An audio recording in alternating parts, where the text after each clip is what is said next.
વિદેશ જવાનું સપનું જોતા તમામ ભારતીય મિત્રો આજે તમને તમારી સમક્ષ એક એવી ખબર લઈને આવ્યા છીએ જે હજારો પરિવારના ભવિષ્યનો ફેસલો કરવા જઈ રહ્યો છે। યુએસ સ્ટેટ ડિપાર્ટમેન્ટ દ્વારા માર્ચ 2026નું જે વિઝા બુલેટિન જાહેર થયું હતું અને આ વખતે ગ્રીન કાર્ડની જે પ્રક્રિયામાં જે ફેરફારો જોવા મળ્યા હતા તે ખરેખર ચોંકાવનારા અને મહત્વના હતા।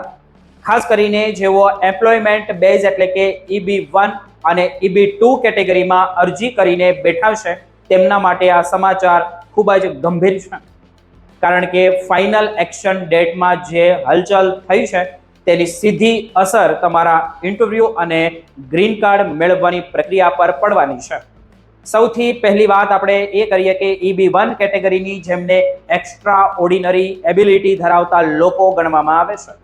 ભારતીયો માટે આ કેટેગરી હંમેશા આશાનું કિરણ લઈને આવતી હોય તેવું લાગે છે, પરંતુ આ વખતે આંકડાઓ કંઈક અલગ જ કથા સૂચવી રહ્યા છે કે ગ્રીન કાર્ડનો રસ્તો ધાર્યા કરતા વધુ જટિલ બની રહ્યો છે। બીજી તરફ EB2 કેટેગરીમાં જે લોકો માસ્ટર ડિગ્રી સાથે રાહ જોઈ રહ્યા હતા તેમના માટે કટ ઓફ ડેટ્સ થયેલા ફેરફાર સૂચવે છે કે તે સમજવું ખૂબ જરૂરી છે। ઘણા લોકોએ મૂંઝવણમાં હોય છે કે ડેટ્સ ફોર ફાઇલિંગ અને ફાઇનલ એક્શન ડેટ્સ વચ્ચેનો તફાવત શું છે।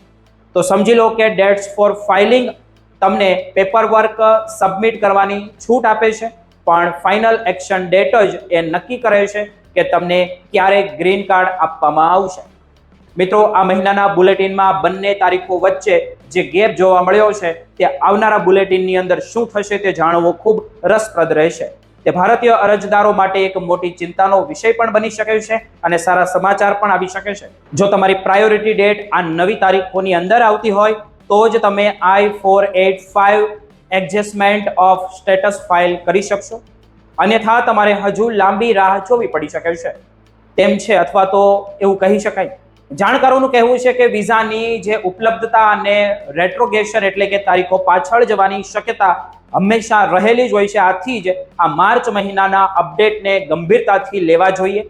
જે લોકો અત્યારે અમેરિકામાં H-1B વિઝા પર છે અને ગ્રીન કાર્ડની લાઇનમાં ઊભા છે તેમના માટે આ બુલેટિન એક અલાર્મ સમાન છે, કારણ કે જો તમે સમયસર પગલાં નહીં લો તો ફાઇનલિંગ જે તક તમારી ફાઇનલ હોય તે હાથમાંથી તમારી જઈ શકે છે। વિઝા બુલેટિનની આ સફરમાં ભારત માટે સ્પેશિયલ કટ ઓફ રાખવામાં આવે છે, કારણ કે ભારતીયોની સંખ્યા સૌથી વધુ છે અને વિઝાનો કોટા મર્યાદિત છે।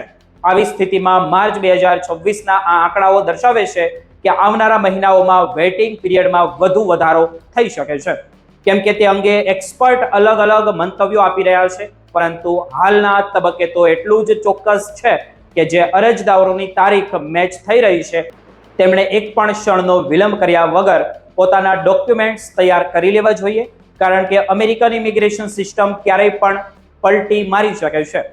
મિત્રો, આ વિડીયો દ્વારા અમે તમને સાવચેત કરવા માંગીએ છીએ કે તમારી કેટેગરીમાં જે મૂવમેન્ટ થઈ રહી છે તેને બારીકાઈથી તપાસો અને તમારા એટર્ની સાથે વાત કરો, કારણ કે આ માત્ર આંકડા નથી પણ તમારા અમેરિકામાં સ્થાયી થવાના સપનાની ચાવી પણ છે।